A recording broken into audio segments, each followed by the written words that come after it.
व्यासपीठावर उपस्थित मान्यवर तसेच कार्यक्रमाला उपस्थित सर्व पाहुणे मंडळी, नातेवाईक या सर्वांचे मी हार्दिक स्वागत करते आणि मला व्यक्त होण्यासाठी संधी दिली याबद्दल मी कार्यक्रमाच्या आयोजकांचे आभारही मानते.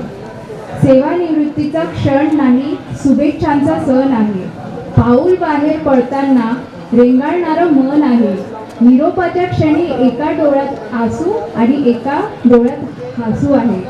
अशा या प्रसंगी इथे बोलण्यासाठी प्रत्येक जणाला आपले शब्द हे अपुरे पडत असतात, कारण अशा वेळी प्रत्येकाच्या मनात मिश्र भावना असतात. तर अशाच भावना व्यक्त करण्यासाठी मी माझ्या वडिलांच्या मेव्हण्यांना श्री नारायणराव इंगळे यांना आमंत्रित करते की त्यांनी त्यांचे मनोगत व्यक्त करावे. सन्माननीय व्यासपीठ आणि या कार्यक्रम सोहळ्याला यशस्वी बनलेले अधिकारी, पदाधिकारी,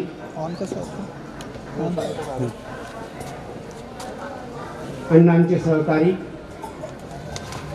नातेवाईक मंडळी, अण्णा कसे होते, अण्णांचं कार्य कसं होतं, काय होतं ते सर्व हायजॅक झालेलं आहे. त्याच्यामुळे मी माझं जे भाषण आहे ते एकदम थोडक्यात करणार आहे आणि त्याला थोडा वेगळा टर्न दिलेला आहे. मी आता एक व्यक्ती इथे बोलले, शाळेत ते डांबुर्णी शाळेचे होते, की अण्णांनी आपले 36 वर्ष सेवेचे यशस्वीपणे बेदागपणे पूर्ण केले. त्याबद्दल मी 2 ओळी बोलू इच्छितो कि ए चांद हमने बहुत चांद देखे हैं, ए चांद हमने बहुत चांद देखे हैं, तेरे पे तो दाग है, मैंने बेदाग देखे हैं.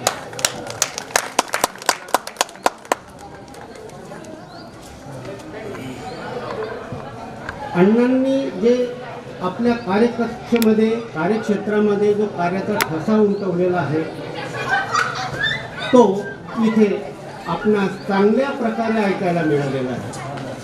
त्याबद्दल मी जास्त बोलू इच्छित नाही. परिवाराबद्दल पण भरपूर काही बोलणं झालेलं आहे.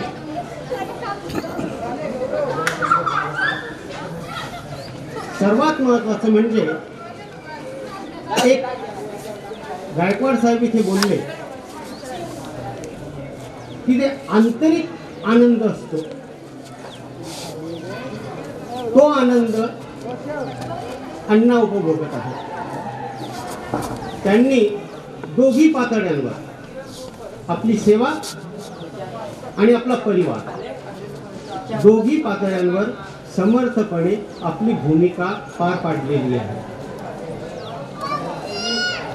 विशेष करून परिवार एका साखरदंडाच्या जोखंडामध्ये कसा बांधून ठेवावा लागतो हे आपल्यासारख्या सुजाण नागरिकांना चांगल्या प्रकारे माहिती आहे आणि ते अण्णांनी आपल्यासमोर एक आदर्श म्हणून ठेवलेला आहे. त्याबद्दल पण त्याच्या मागे अण्णांनी काय सहन केलेलं आहे हे जो सहन करतो त्यालाच समजतं. त्याबद्दल 2 शब्द बोलू शकतो मी. अण्णांनी हे सर्व करत असताना आपल्या इच्छा, आकांक्षा, आपल्या अपेक्षा, आपले शोक यांना आवर घातलेला आहे. कारण त्यांना चांगल्या प्रकारे माहिती आहे शौक हमारे कम है क्योंकि घर में सबसे बड़े हम हैं. शौक हमारे कम है क्योंकि घर में सबसे बड़े हम हैं. हे तत्व त्यांनी पाळले आणि म्हणून ते समर्थपणे आपलं जीवनाचा गाळा, आपले परिवार एक एक पाऊल पुढे टाकण्यामध्ये समर्थ आहे. मित्र, या सर्व गोष्टींमध्ये मला थोडंसं कमी जाणवत होती आणि ती कमी शेवटी पूर्ण झालेली आहे. हे अण्णांना एकट्याला शक्य नव्हतं. त्यांच्या सहचारिणी, त्यांची अर्धांगिनी त्यांची कधीही साथ न सोडणारी सावली त्यांच्या मागे खंबीरपणे उभी होती. एकमेकांकडे पाहतायत ते, त्याच्याबद्दल थोडंसं बोलतो. नजर से नजर मिली नजर की, नजर से नजर मिली नजर की, तो नजर शर्मा गई नजर से. नजर ने पूछा कारण नजर से, तो नजर ने कहा हमको प्यार है तुमसे. बिना प्रेमापोटी हे शक्य नाही. त्यांच्यामध्ये अतूट असं प्रेम आहे आणि त्या प्रेम भावनेमुळे त्या दोघांनी संगनमत करून आपल्या जीवनाचा गाडा व्यवस्थितपणे विकून आणि यशस्वीपणे पुढे चालवलेला आहे आणि चालवणार आहे याची मला खात्री आहे. मित्रो, या सत्कार सोहळ्यामध्ये तुमच्या डोळ्यामध्ये सुद्धा मी पाणी तरळलेलं पाहिलेलं आहे. जी सत्कार मूर्ती आहे त्यांच्या डोळ्यामध्ये सुद्धा पाणी तरळलेलं पाहिलं आहे आणि स्वतः माझ्या डोळ्यामध्ये सुद्धा पाणी तरळलेलं आहे. याचं एकच कारण आहे आणि याचं एक कारण म्हणजे प्रेम की अभिव्यक्ती वाणी से नहीं होती. जे बोलतोय ना मी त्याच्यानं प्रेम व्यक्त नाही होत. प्रेम की अभिव्यक्ती वाणी से नहीं होती, प्रेम की अभिव्यक्ती आंखों के पानी से होती. आणि आता अण्णांबद्दल जास्त काही बोलायचं नाही आहे मला. फक्त त्यांच्याबद्दल मी काही जाणलं आहे, त्यांना जे काही मी समजलो आहे ते 2 ओळींमध्ये. माना की औरों के मुकाबले, माना की औरों के मुकाबले कुछ ज़्यादा पाया नहीं मैंने, पर खुश हूँ कि स्वयं को गिराकर कुछ उठाया नहीं मैंने. त्यांच्या व्यक्तिमत्वाबद्दल भरपूर काही इथे वापर झालेला आहे. मान्यवरांनी खूप चांगल्या गोष्टी इथे आपल्या समोर मांडलेल्या आहेत आणि चांगल्या होत्या म्हणून मांडलेल्या आहेत. मला पण त्याविषयी खूप बोलायचं होतं, परंतु सर्वच इथे बोलणं झालेलं आहे. त्यांचं जे व्यक्तिमत्व आहे ते व्यक्तिमत्व मला 4 ओळींमध्ये कटिबद्ध करायचं होतं आणि मला त्या 4 ओळीत चपखल सापडल्या. त्यांच्या व्यक्तिमत्वाला मुझे दुनियादारी नहीं आती. काय म्हणताय अण्णा?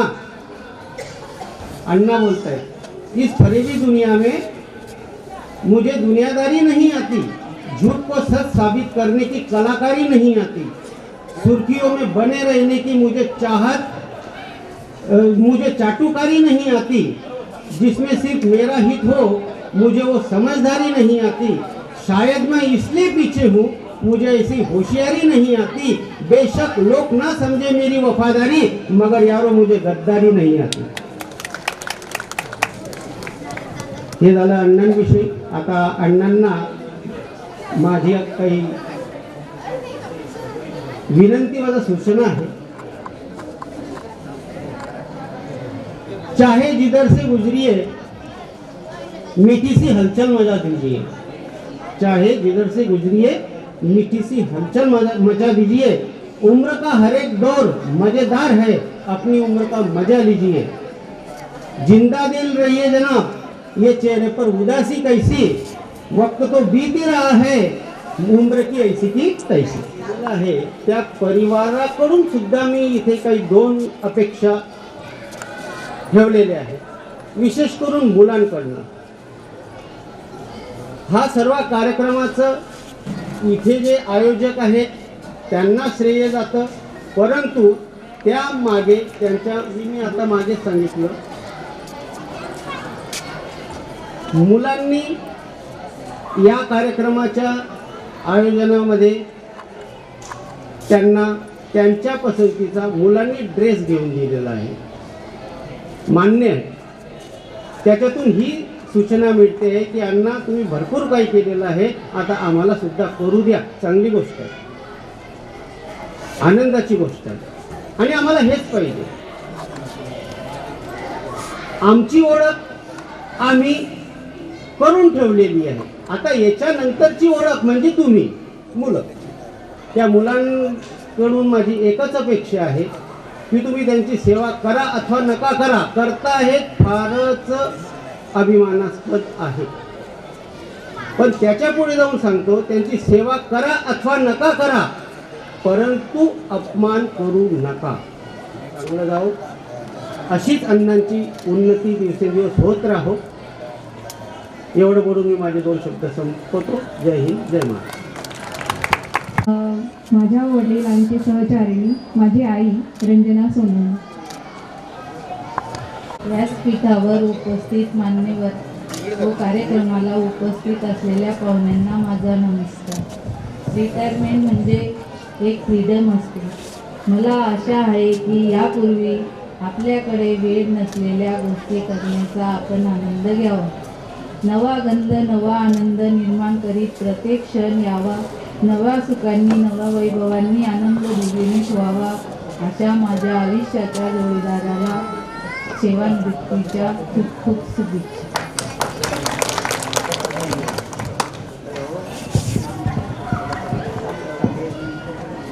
आदरणीय व्यासपीठावर उपस्थित सर्व मान्यवर, आजच्या कार्यक्रमाचे अध्यक्ष, प्रमुख अतिथी, शिक्षक वृंद आणि सर्व नातलग, तुम्हाला माझा नमस्कार. स्टेजवर बोलण्याची ही माझी पहिलीच वेळ आहे. मनात थोडं दडपण आहे. एवढ्या मोठ्या लोकांसमोर बोलायला मिळतं आहे हे मी माझं भाग्यच समजतो. काही चुकलं तर समजून घ्या आणि सांभाळून घ्या. जगात आणण्यासाठी असह्य वेदना सहन करणारी तुमची आई असली तरी तुम्ही आयुष्यात रिकाम्या पोटी झोपू नये याची काळजी घेणारे सहसा तुमचे वडीलच असतात. तुम्हाला उत्तम खेळणी मिळावी, उत्तम भेटवस्तू मिळावी, उत्तम शिक्षण मिळावं यासाठी तुमचे वडील आयुष्यभर मेहनत करत असतात. जीवनातील त्रासांपासून तुमचे संरक्षण व्हावे यासाठी ते नेहमी झटत असतात. एवढ्या वर्षांच्या मेहनतीनंतर तुमच्या वडिलांना तुम्ही सेवानिवृत्तीच्या योग्य शुभेच्छा देणं किंवा तुमच्या कुटुंबियांसाठी केलेल्या त्यांच्या मेहनतीबद्दल कबुली देणं, त्यांना विशेष वाटणं हे आवश्यक आहे. शेवटी तुम्हाला लिहिता वाचता येत असेल, स्वतःला खायला घालता येत असेल तर एवढं नक्की की तुमच्या वडिलांनी त्यांच्या काळात खूप कठोर मेहनत परिश्रम घेतले आहेत. म्हणून आज तुम्ही कुठवरतरी पोचलेला आहात. आपण आपलं पूर्ण आयुष्य असं कोणाला तरी शोधत असतो की आपल्याला त्या व्यक्तीने ॲडव्हाइस द्यावं, आपल्याला गाईड करावं, आपल्याला त्याच्या सक्सेस स्टोरीबद्दल सांगावं, जेणेकरून आपल्याला काहीतरी सोर्स मिळेल आणि आपण त्याच्यासारखं पुढे जाऊ. पण आपण हे विसरून जातो की आपल्या घरातच अशी एक व्यक्ती आहे की जिने आपलं आयुष्य जगलेलं आहे त्यांच्या तत्वांवर, त्यांच्या मेहनतीवर, त्यांच्या प्रामाणिकपणावर आपलं आयुष्य जगलेलं असतं. पण ते सुरुवातीचे 5 मिनिटं आपल्याला बोलतील, आपल्याला रागवतील यासाठी आपण त्यांच्याशी संवादच साधत नाही. पण तुम्हाला एक नक्की सांगतो की जर तुम्ही ते 5 मिनिटं ऐकून घेतलं तर 6व्या मिनिटाला तुम्हाला जगातलं बेस्ट ॲडवाईस तुमचे हे वडील देऊ शकतात. कारण त्यांच्यासारखा बेस्ट ॲडवायझर आपल्या लाईफमध्ये कोणी नसतं. वेळ झालेली आहे भरपूर, तुम्हाला सगळ्यांना भूक लागलेली आहे कळतंय. मी जास्त वेळ नाही घेणार. फक्त आप्पा तुमच्या साक्षीने मला पप्पांकडून एक प्रॉमिस घ्यायचं आहे की आजवर ते आमच्यासाठी खूप केलेलं आहे त्यांनी, खूप. आता त्यांनी त्यांचं आयुष्य त्यांच्या पद्धतीने त्यांना हवं तसं जगावं. फिरायचं असेल फिरावं, जसं तुम्ही सांगितलं आहे ते तर तुमचं ऐकतीलच मला माहिती आहे. पण तरी तुमच्या समोर त्यांच्याकडून पुन्हा एकदा प्रॉमिस हवं आहे की त्यांनी त्यांचं आयुष्य जगावं. आणि आवती सर, तुम्ही नाशिकहून आले त्याबद्दल तुमचं धन्यवाद. आणि ते पप्पांचे बालमित्र पण आलेले आहेत, ते साताऱ्याहून आलेले आहेत. त्यांचंही नाव मला आवर्जून इथे घ्यायला आवडेल. त्यांचे बालमित्र श्री DO काका आमचे, ते सकाळीच साताऱ्याहून आले त्यांच्या सेवापूर्ती सोहळ्याला. तर सगळ्यांचा आभार. तुम्ही सगळे उपस्थित राहिलात कार्यक्रमाला. तिथे फक्त एका व्यक्तीचे उणीव आम्हाला भासते, त्या म्हणजे आमच्या आजी. आज जर आजी असतात तर हा कार्यक्रम पुढे परिपूर्ण झाला असं आम्ही सगळ्यांनी मानलं असतं. पण ठीक आहे. आपल्या बांबर्णी शाळेचे सर्व शिक्षक वृंद, मुख्याध्यापक यांचे मी आभार मानतो की त्यांनी आम्हाला त्यांच्या कार्यक्रमात समाविष्ट करून या कार्यक्रमाचा साक्षीदार होण्याची संधी दिली. Thank you so much. वेळ खूपच कमी आहे, बट मी माझ्या भावना 2 मिनिटात व्यक्त करण्यासाठी प्रयत्न करते. माझ्या आयुष्यात मला माझे ध्येय गाठण्यासाठी माझ्या वडिलांनी व्यवस्थापन क्षमता, प्रामाणिकपणा, शिस्त या गोष्टींचा नेहमी धडा दिला आणि त्यामुळे मी आजपर्यंत जे यशाची पायरी गाठली आहे त्याबद्दल मी त्यांची खूप खूप आभारी आहे. आणि सगळे म्हणतात की आपल्याला जन्म आई देते, बट माझ्या आयुष्यात मला दुसरा जन्म देणारा माझा बाप आहे. त्यांच्यासाठी आम्ही 5 भावंडांकडून मी एक छोटीशी कविता सादर करू इच्छिते. सगळे म्हणतात आईची वेडी माया, तरी बाप असतो संपूर्ण कुटुंबाचा पाया. माया बापांची असते नारळ खरे, राग आला जरी वर आतून प्रेमाचे झरे. देह जिजे त्यांचा जळते जशी दिव्याची वात, हिंमत ना कोणाची उगाच येण्या घरात. येईल वृद्धपण जेव्हा बाबांसाठी, होऊ आम्ही त्यांच्या आधाराची एक काठी. मला व्यक्त होण्यासाठी तुम्ही संधी दिली त्याबद्दल मी आभारी आहे. कालच्या प्रमाणे आज त्यांना सामान्य असं म्हणतात. जी माणसं डोकं वापरतात, वेळेचा सदुपयोग करतात, कमी वेळेत जास्तीचं चांगलं काम सुकरतेने कसं होईल हे पाहतात, त्यांना विशेष असं म्हणतात. विशेष म्हणजे खास आणि स्पेशल. माझी काही मुलं आणि काही मुली इथे आहेत. शुभांगी, तुझ्यासारख्या 2 मुली इथे स्पेशल आहेत, मनीषा आणि वैशाली. या माझ्या मुली आहेत. त्यांनी सकाळपासून मी पाहतो खूप छान त्यांनी इथे सूत्रसंचालन केलं. त्यांच्याजवळचे कागद चोरावेत अशी माझी भावना झालेली आहे. खूप छान त्यांनी काही काही लिहून आणलेलं आहे. त्या दोघींचं मनपूर्वक कौतुक करतो. आणि यांच्याकडे सूत्र देण्यापूर्वी, प्रदीपजींकडे सूत्र देण्यापूर्वी मी त्यांना असं भाग्यवान म्हणतो की अशी मुलं की जी माझ्याकडे आली, माझा वेळ घेतला आणि मग पुढच्या कामाला सगळे लागले, तर अशी मुलं लाभणं हे खूप तुमच्या दोघांचं भाग्य आहे.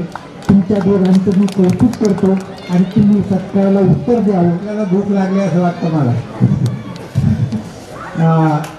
आजच्या या कार्यक्रमाचे अध्यक्ष आदरणीय नानासाहेब पाटील, त्याचबरोबर आमचं प्रेरणास्थान आदरणीय आप्पासाहेब, त्याचबरोबर माझे थोड्याच सहवासात स्नेही झालेले आदरणीय आवटीसाहेब, त्याचबरोबर 6 वर्षाच्या सहवासामध्ये आमच्या सोबतीने आणि आमच्याकडनं काम करून घेणारे आमचे आदरणीय शेख साहेब, त्याचबरोबर जनकेसाहेब, माझे सर्व सहकारी केंद्रप्रमुख, शिक्षकवृंद आणि माझे आप्तेष्ट नातेवाईक.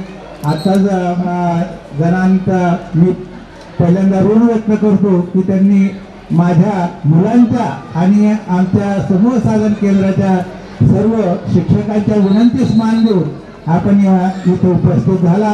आपल्याला धन्यवाद देतो. आप्पासाहेब, आपण जी आपली अपेक्षा व्यक्त केली, आपला शब्द आम्ही खाली टाकणं म्हणजे जीवनात न राहण्यासारखं आहे. मी आप्पांना याच क्षणी ग्वाही देतो की आप्पांनी केव्हाही मला कामाची संधी दिली तर मी आनंदाने ती स्वीकारेल. आप्पासाहेब, माझ्या जीवनातले मी थोडे काही क्षण आपल्या समोर व्यतीत करतो. जास्त आपला वेळ घेणार नाही. नंतर अध्यक्ष भाषण होईल, नंतर आमच्या कुटुंबियातर्फे उपस्थित मान्यवरांचा सत्कार होईल आणि नंतर आपल्या नातेवाईकांतर्फे जो सत्कार आहे तो होईल. आप्पासाहेब, ज्या वेळेला मी 1986 साली जिल्हा परिषद शाळा नांदरा तालुका पाचोरा इथे लागलो, त्यावेळेला आजच्या या कार्यक्रमामध्ये आमचे ज्येष्ठ बंधू जगदीश महाजन यांनी सांगितलं की ज्यावेळेला अण्णा शाळेमध्ये हजर झाला त्यावेळेला त्याचा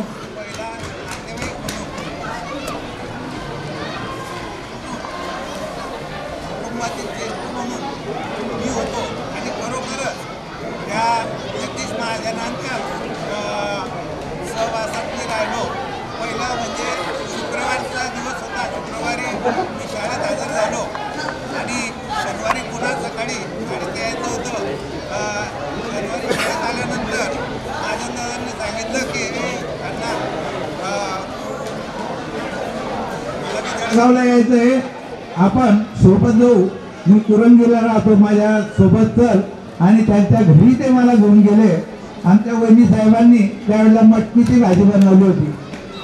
मला अशा विविध प्रकारच्या भाज्या अजिबात आवडत नव्हत्या, पण वहिनी आणि भावाचं प्रेम त्या दिवसापासून सुरू झालं, तर अजून सुद्धा आमचं प्रेम कायम आहे.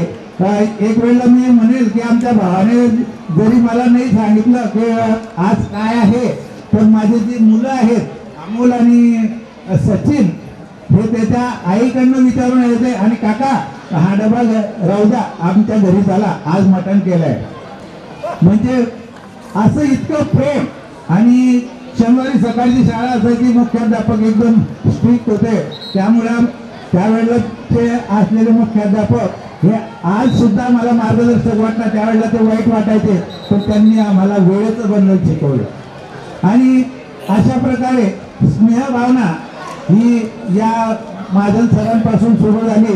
नंतर आमचे भैयासाहेब आमच्या सहवासात आले. भैयासाहेब बी बॅचलर होते, स्वतः हाताने खिचडी बनवायचे, 10-12 अंडे आणायचे, शिजवायचे. शुक्रवारचा बेत झाला, सकाळी शनिवारच्या दिवशी 7ची शाळा असायची, 5च्या दूध गाडीने पुन्हा नांद्र्याला. असं करत करत चांगली चांगली माणसं भेटत गेली, आणि एक चांगला मार्गदर्शक मला लाभत गेल्यामुळे आजच्या या 36 वर्षाच्या सेवेमध्ये मी यशस्वी होऊ शकलो. आप्पासाहेब, आवर्जून सांगावंसं वाटतं की ज्या वेळेला आम्ही नोकरीला लागलो, तर आमचे सहकारी बंधू जगदीश महाजन आणि प्रदीप सोनवणे यांचा ज्या वेळेला गावकऱ्यांनी सरप्राईज असा 5 सप्टेंबरला सत्कार केला, तर आमचा आनंद गगनात मावला नव्हता. सत्कार हे शिक्षक पुरस्कार नंतर तो वातावरण पाहिलं तर तुमचा वशिला असेल तर तुम्हाला पुरस्कार मिळत होता. पण आमच्या गावाने हे तिथे एक कलमी कार्यक्रम होता. गावातला कोणताही तंटा हा पोलीस स्टेशनमध्ये जात नव्हता. असे तिथले जे सरपंच होते हरिअप्पा समोर बसून राहायचे, आणि शाळेत गर्दी किती वाजता आला, काय आला, तो काम करतोय की नाही याचं सर्व मूल्यमापन केल्यानंतर गावकऱ्यांना ते आदेश द्यायचे. तर अशा याच्यात पाचोरा तालुका म्हणजे 10 वाजेपासून 5 वाजेपर्यंत काम करणारे शिक्षकांच्या सोबतीला होते, आणि त्या शिकवणीतून आम्ही पुढे गेलो. नंतरची शाळा मिळाली मला जळके. इथे सुद्धा गावातल्या लोकांचा सहभाग चांगला, आणि गुणी विद्यार्थी, आणि डायरेक्ट घरापर्यंत पोहोचवायचो. विद्यार्थ्यांच्या घरापर्यंत पोहोचल्यानंतर आमची इमेज ही फार चांगली व्हायची. विद्यार्थी प्रेमाने आमच्या जवळ यायचे, आणि त्यांना जे लागेल त्यांच्या खाजगी अडचणी जरी असल्या तरी ते आमच्यापर्यंत पोहोचवायचे. आणि जेवढी मदत करता आली तेवढं मदत करण्याचं काम केलेलं आहे, आणि आजपर्यंत यशस्वी झालो. मला स्टेजवर आणण्याचं काम माझे मोठे बंधू आदरणीय शिवाजीराव पाटील हे आहेत. मला बोलता येत नव्हतं स्टेजवर. आता मला थांबावं लागेल तुम्हाला की आरबत झाला आता. इतकं त्यांनी प्रेरणा दिली. नवोपक्रम स्पर्धेमध्ये जिल्ह्यात पहिला क्रमांक आला, त्यांच्यामुळे आला, आणि त्यांच्यामुळे मला पुणे पाहायला मिळालं.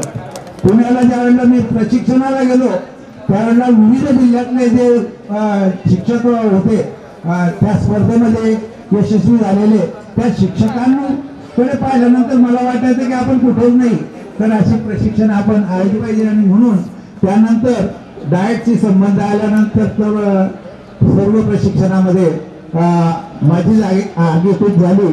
तर त्याचं खरं श्रेय माझे मित्र शिवाजीराव पाटील यांनाच जातं.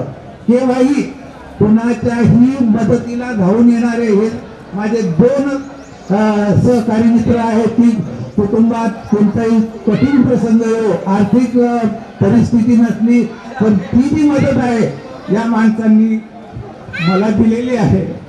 आवर्जून सांगावं असं वाटतं की ज्यावेळेला माझी बहीण सिरियस झाली आणि मुंबईला जायचं होतं, तर शिवाजी पाटलांनी मला 4,000 रुपये आणून दिले की अण्णा ताईला तुम्ही मुंबईला घेऊन आणि चांगलं करून आणा. अशा अनेक प्रसंगाच्या वेळी या लोकांनी मला साथ दिली, आणि मी बऱ्याच शाळांमध्ये चांगलं काम करण्याचा, लोक बनवण्याचं कार्य केलं. 2020 मध्ये आमच्या कुटुंबियावर मोठं संकट आलं. माझा मोठा भाऊ तो सुद्धा गेला आणि आई सुद्धा गेली की ज्यांचं दर्शन आम्हाला झालं नाही. हेच फक्त आमच्या जीवनातलं दुर्दैव आम्ही समजतो. पण माझा मुलगा एकटा हर्षल याने असा प्रयत्न केला की आजीचं पेट ठेवून आल्यावर सुद्धा 8 वाजता मला डबा घेऊन आला आणि मला समजू दिलं नाही की आपली आजी गेली.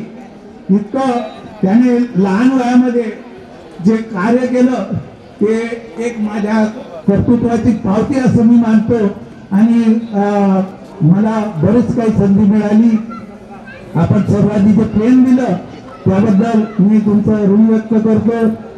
बोलायला बरंच काही आता वेळ झालेला आहे आणि माझ्या भावना मी रोखू शकत नाही, कारण आजचा हा सोहळा पाहायला माझ्या जे ज्येष्ठ आहे तेच पाहिजे होते. यामध्ये आमच्या कुटुंबामध्ये माझे जे मोठे मेहुणे आहे ते सुद्धा आज इथे उपस्थित आहे. त्यांचं सुद्धा आम्हाला नेहमी सहकार्य लाभतं. लहान मेहुणे आहे, आमच्या लोकांचा असा विषय असतो की मेहुणे खूप त्रास देतात, बहिणी त्रास देतात भावांना, पण आमच्या इथे तसं काही नाही. आमच्या बहिणींचा त्रास नाही, भावाचा त्रास नाही, सर्व गुण्यागोविंदाने एकत्र राहतात. कालपासून आमच्याकडे एक आनंद मेळावा चालू असं आम्हाला वाटलं. कालचा जो माझ्याकडे राबता होता सर्व नातेवाईकांचा आणि आज इकडे जायचं आहे म्हणून आम्ही इथे उपस्थित झालो. आपल्या या सर्व आयोजकांनी माझा हा कार्यक्रम आयोजित केला त्याबद्दल मी त्यांचे ऋण व्यक्त करतो. आणि भाऊ आणि ताईंना मी विनंती करेल की आज यावल तालुक्यामध्ये आतापर्यंत अशी प्रथा नव्हती असं मला वाटतं. तर हा आजचा जो कार्यक्रम हा पहिला आहे. आपण भविष्यामध्ये सुद्धा पुढे जाणार आहात. तर माझी विनंती असेल की आपण आपल्या स्तरावर सर्व जे विभागाचे कर्मचारी दर महिन्याला 1-2 कर्मचारी सेवानिवृत्त होतो त्यांचा जर आपण तालुका स्तरावर निरोप समारंभ आयोजित केला तर नक्कीच त्या व्यक्तींना सुद्धा आनंद होईल की मी माझं काम केल्यानंतर माझ्या आयुष्यामध्ये यशस्वी झालो आणि त्याचं कौतुक माझ्या या तालुक्याच्या पदाधिकाऱ्यांनी केलं. आप्पासाहेब आवर्जून सांगावंसं वाटतं की ही आमची जी जोडी आहे ही खूपच मला सहकार्य केलं आणि त्यांच्यामुळे आज जी डांबुर्णीची शाळा आहे ती नावारूपाला आली. मी फक्त मुख्याध्यापकांना सांगायचो जा तुम्ही भाऊंकडे आपल्याला संगणक पाहिजे. हे साहेब रागवत आहे तिकडनं नहीं शेख साहेब मेसेज टाकायचे प्रतिभांना क्या हुआ अरे उनको बोलो. लगेच इकडे सांगितलं की दुसऱ्या दिवशी कामाला सुरुवात. म्हणजे कधीच टाळलं नाही. आतापर्यंत बऱ्याच ठिकाणचे पदाधिकारी पाहिले पण यांच्यासारखी जोडी आम्हाला म्हणजे सरते शेवटी का होईना लाभली आणि आम्ही यशस्वीपणे हे काम करू शकलो. 2 PRC माझ्या काळात गेल्या. यावल तालुक्यात PRC ज्यावेळेला आली तर पहिली PRC चिंचोली शाळेला आली. त्यावेळेला मी माझ्या सहकाऱ्यांना दररोज उठलं की चाललो. माझ्या एका राऊंडमध्ये 5 शाळा व्हायच्या.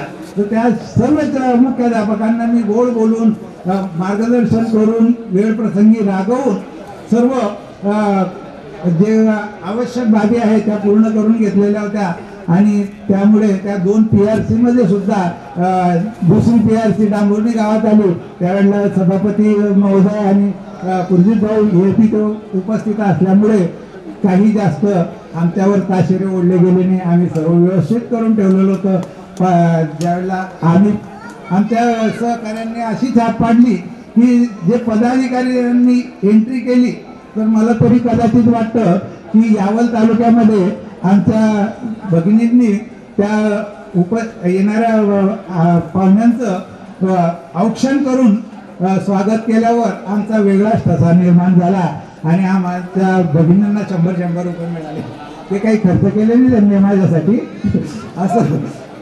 तर असं ज्या वेळेला लाभतं त्यावेळेला माणूस यशस्वी होतो. इतर तालुक्यामध्ये असे पदाधिकारी सुद्धा मिळणार नाही की जे स्वतः खर्च बाला पेंटिंगसाठी आमची शाळा आम्ही शिवसाहेब फार म्हणजे अभ्यासू व्यक्तिमत्व आहे. ते केव्हा आमच्या डांबोली शाळेत येते. मी भाऊंना सांगायचो, भाऊ माझे 2 महिने राहिले हो, माझे 4 महिने राहिले, मला तुम्ही आठवून द्या. अरे काय सर, करतो ना मी, तुम्ही काय, मी खर्च करून टाकेल 60,000 रुपये मी माझ्या खिशातून देईल. आणि त्या बाला पेंटिंगमध्ये सुद्धा भाऊंनी चांगलं योगदान दिलं. आणि आज मी अभिमानाने सांगू शकेल की चला माझं केंद्र पहा, माझी शाळा पहा, माझ्या केंद्रातील शाळा पहा.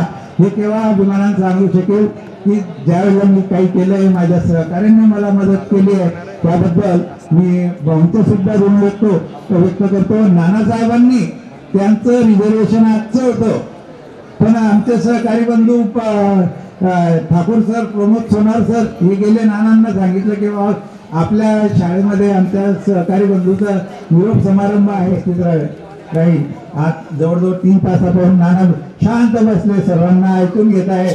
आणि त्यांनी जे सहकार्य केलं माझ्या कार्यालयाचे शिक्षण गट शिक्षणाधिकारी, शिक्षण विस्तार अधिकारी, केंद्र प्रमुख, गट समन्वयक, सर्व शिक्षक बंधू हे इथे आवर्जून माझ्या कार्यक्रमात उपस्थित राहिले, त्याबद्दल मी तुमचं ऋण व्यक्त करतो. असंच प्रेम, मी जरी सेवानिवृत्त झालो तरी माझ्या असू द्या. तुमच्या काही अडचणी असतील तर खुल्या मनाने, जळगावात काही मदत लागत असेल, अर्ध्या रात्री प्रदीप सोनवणे आपल्या सेवेत राहील अशी ग्वाही देतो. कोणत्याही प्रकारचं हे न करता मी तुमच्यासाठी सदैव तन मन धनाने उपस्थित राहील अशी ग्वाही देतो. आणि आजच्या हे माझे मनोगत संपवतो. जय हिंद, जय महाराष्ट्र व्यक्त करतो. आणि त्याचबरोबर आदरणीय आप्पासाहेबांसारखे पिता आम्हाला लाभले म्हणून मी आप्पासाहेबांची खूप ऋणी आहे. बंधू भगिनींनो, आपल्याला मिस कॉल जरी आला तरी आपण त्या मिस कॉलला आपण म्हणतो की ज्याला गरज असेल तो करेल मला फोन, असं आपलं उत्तर असतं. परंतु आदरणीय आप्पासाहेबांना मी जेव्हा केंद्रातर्फे पत्रिका द्यायला गेली त्यावेळेस आप्पासाहेब पाळदीला एका कार्यक्रमाला गेलेले होते. मी घरी पोहोचत नाही तोपर्यंत 20 मिनिटामध्ये आप्पांचा मला परत कॉल आला की बेटा मी कार्यक्रमात होतो म्हणून तुझा कॉल मी घेऊ शकलो नाही. हा आप्पांच्या इतका मोठेपणा मी पहिल्यांदा पाहिला आणि मला खरोखरच गहिवरून आलं. तर आप्पांची मी अतिशय ऋणी आहे की आप्पांनी एवढ्या मोठ्या मनाने आमचं कौतुक केलं. नाही पाहिलं सोनं नाणं, पहिली माणसं घडलेली, मातीतून उगवून सुद्धा आभाळाला भिडलेली. आणि असंच एकमेवाद्वितीय आणि शांत आणि संयमी व्यक्तिमत्व आमचे काका आदरणीय श्री नानासू विजयजी देवचंद पाटील. तर आदरणीय नानांना मी विनंती करते की नानांनी आपलं मनोगत व्यक्त करावं. एका शिक्षकाचा मुलगा, मी पण एक शिक्षकाचा मुलगा आहे, त्यामुळे ते हळवेपणा मला दिसून आला. आणि त्यांच्याबरोबर सर रंजनाताई आणि त्यांच्या या कार्यक्रमाला उपस्थित असलेले सगळे बंधू भगिनी, हा दिवस प्रत्येकाच्या जीवनामध्ये निश्चितच येणार आहे.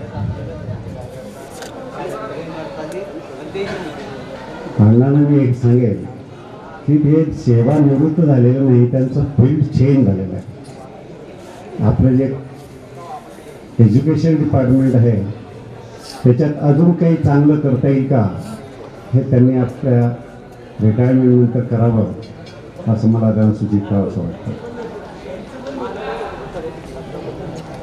कारण बऱ्याचशा लोकांनी सांगितलं की त्या घरी राहतील, रंजनाताईंचा हात आहे. प्रश्नच नाही, त्यांच्या रंजनाचा हात निश्चितच आहे त्याच्या मागे, कारण ते घरामध्ये प्रसन्न होते आणि म्हणून ते प्रसन्नतेने आपली सेवा देऊ शकले. मी जास्त वेळ मुळीच घेणार नाही कारण की ऑलरेडी खूप वेळ झालेला आहे. पण मला त्यांना एक सांगावं असं वाटतं की बा तुम्ही लोक आशीर्वाद देतात की तुम्ही शतायुषी व्हा, अमुक व्हा, ढमुक व्हा. काय करायचं शतायुषी होईल? तुम्ही निरोगी राहा, तुम्ही टॅबलेट फ्री जीवन जगा. पण तुम्ही टॅबलेट फ्री जीवन केव्हा जगणार आहे की तुम्ही ॲक्टिव्ह राहणार तर. आणि म्हणून तुम्ही जास्तीत जास्त ॲक्टिव्ह राहा, शारीरिक श्रम करा. कारण मला सुद्धा आता 11 वर्ष रिटायरमेंट होऊन गेले. मला BP असलेली गोळी ती 5 वर्षापासून सोडून दिलेली आहे.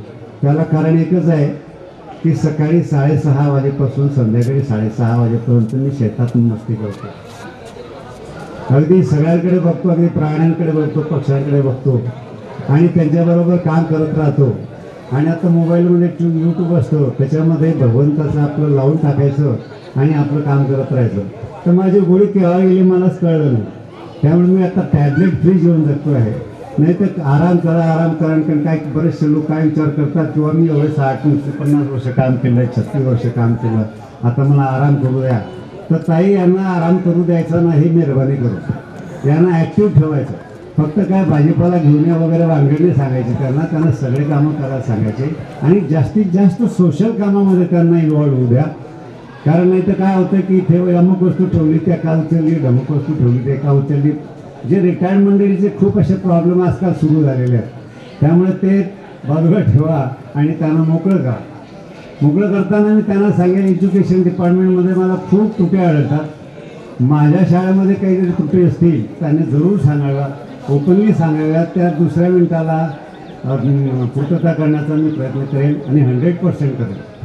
त्यामुळे हे एज्युकेशन जे स्कूल आहे हे काही मी ठरवलेलं नव्हतं, माझ्या ध्यानीमनी पण नव्हतं, स्वप्नही नव्हतं. कारण एक मास्टरचा पोरगा काय स्वप्न करणार आहे, काय स्वप्न तो बघणार आहे, पण ते काही कळत नाही मला एकच काय झालं. तर त्यामुळे तुम्ही काही स्वप्न काही बघू नका. परमेश्वर आपल्याला, आपण जर चांगलं काम केलेलं असेल आपल्या आयुष्यामध्ये तर आपल्याला ते निश्चितच करून येतं. आणि म्हणून तुम्हाला तुमच्या या भावनिक भाषणामध्येच मला कळलं की तुम्ही खूप भावनिक आहे. तुम्ही काही वाईट काम करू शकत नाही, हिंमत नाही का आपली.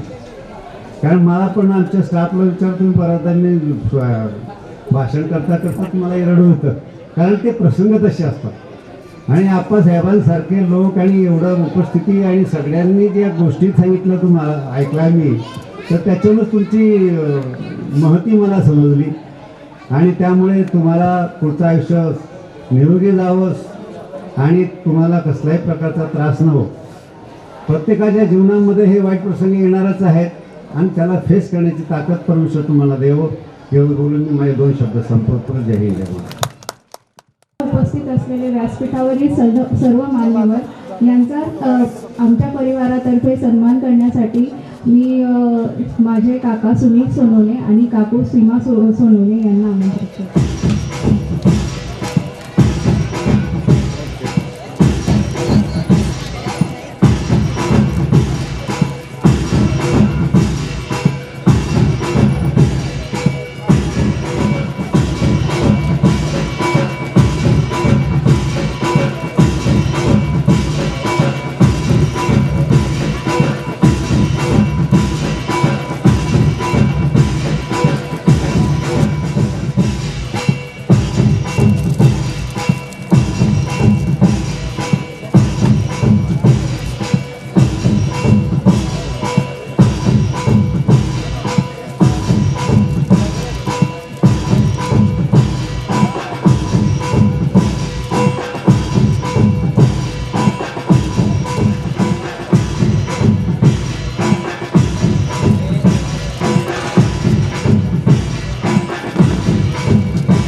यांना मी स्टेजवर आमंत्रित करते. त्यांचा सत्कार सीमा सुनील सोनवणे यांनी करावा अशी विनंती करते.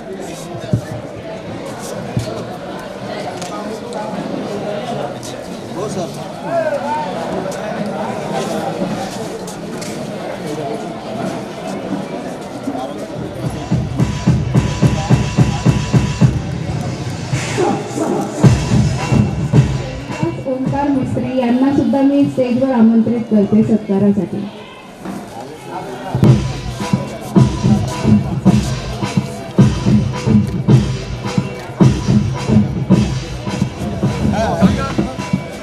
काका इकडे बघा, इकडे.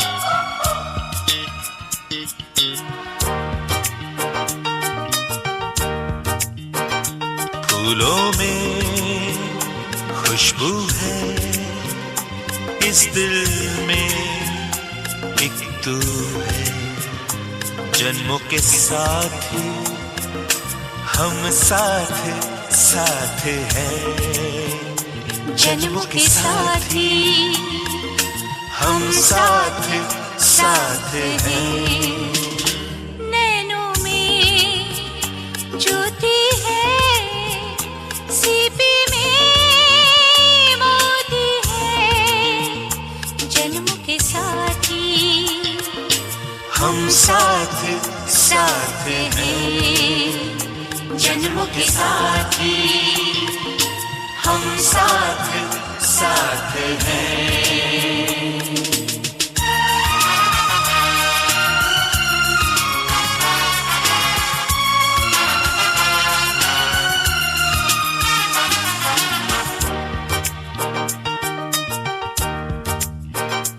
जैसे हंसों के संग हंसिनी, जैसे चंदा में है चांदनी, जैसे कवियों की हो भावना, जैसे मन में कोई कामना, दियार बाती हम साथ साथ हैं, जन्मों के साथी हम साथ साथ हैं।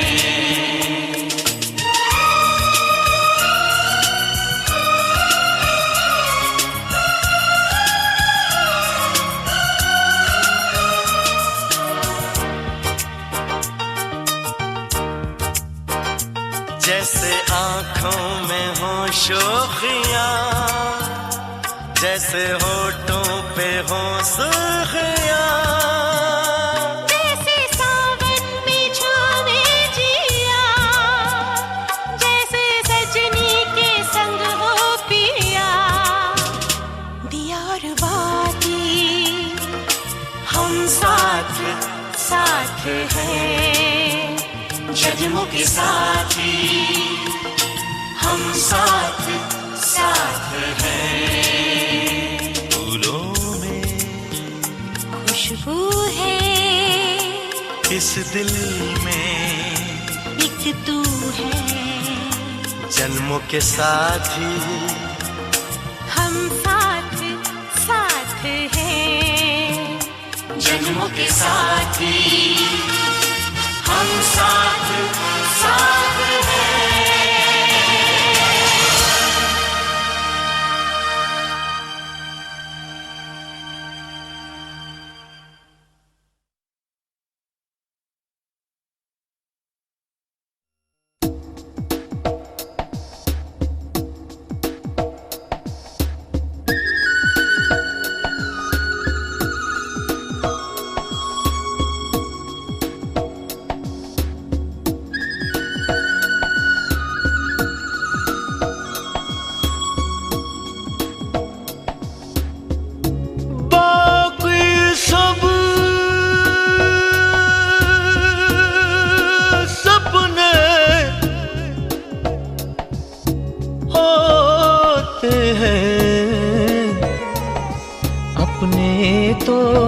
अपने होते हैं, अपने तो अपने होते हैं।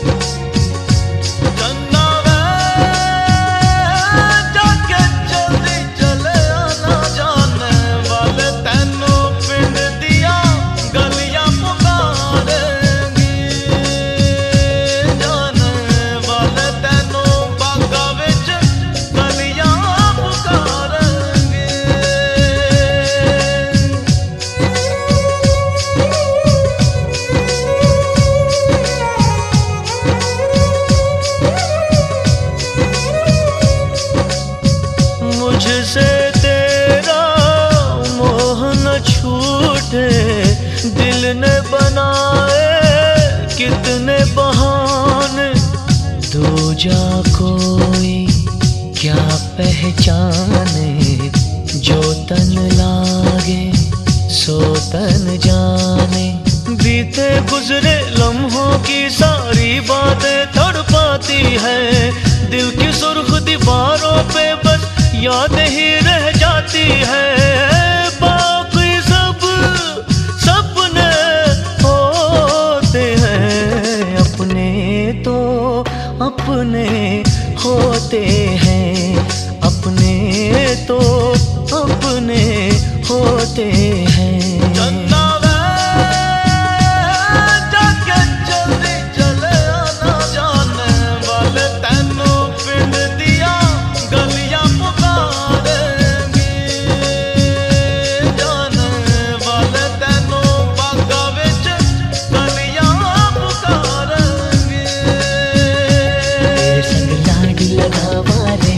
तेरे संग लाड लगावा, तेरे संग प्यार निभावा रे, तेरे संग प्यार निभावा।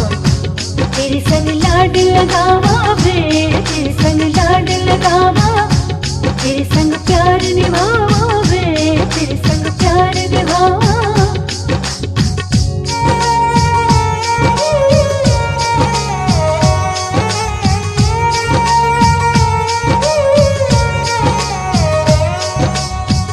मेरी दुआओं में इतना असर हो, हर दर्द गम से तू बेखबर हो। उम्मीदें टूटे ना मेरे आशियाने की, खुशियाँ मिले तुझको सारे जमाने की। तेरे संग लाड लगावा रे, तेरे संग लाड लगावा, तेरे संग प्यार निभावा रे, तेरे संग प्यार निभावा। बीते गुजरे लम्हों की सारी बातें तड़पाती है, दिल की सुर्ख दीवारों पे बस यादें ही रह जाती है। बाकी सब सपने होते हैं, अपने तो अपने होते हैं, अपने तो अपने होते हैं।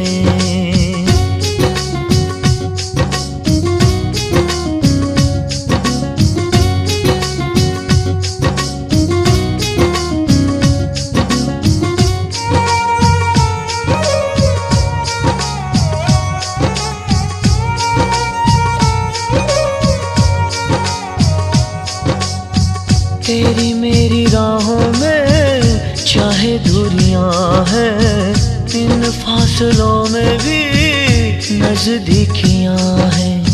सारी रंजिशों को तू पल में मिटा ले, आजा भी जा मुझको गले से लगा ले।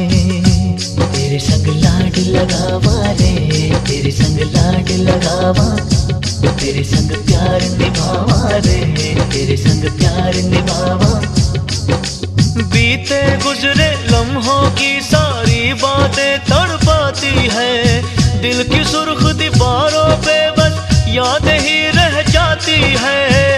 बाकी सब सपने होते हैं, अपने तो अपने होते हैं, अपने तो अपने होते हैं, अपने तो अपने होते हैं, अपने तो अपने होते हैं।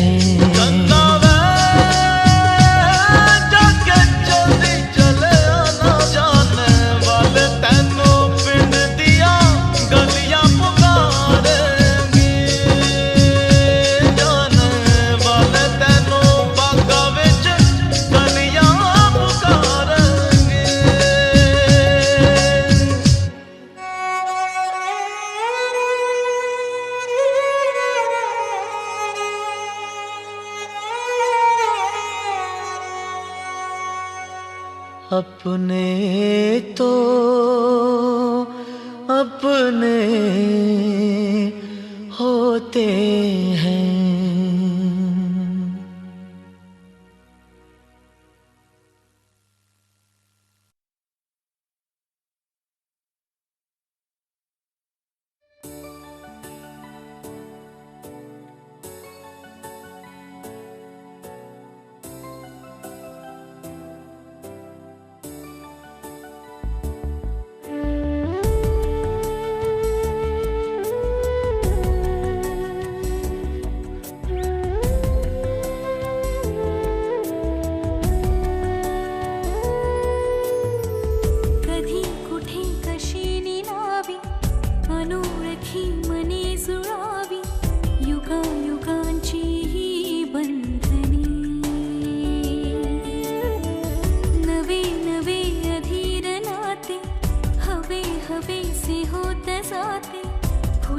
परी है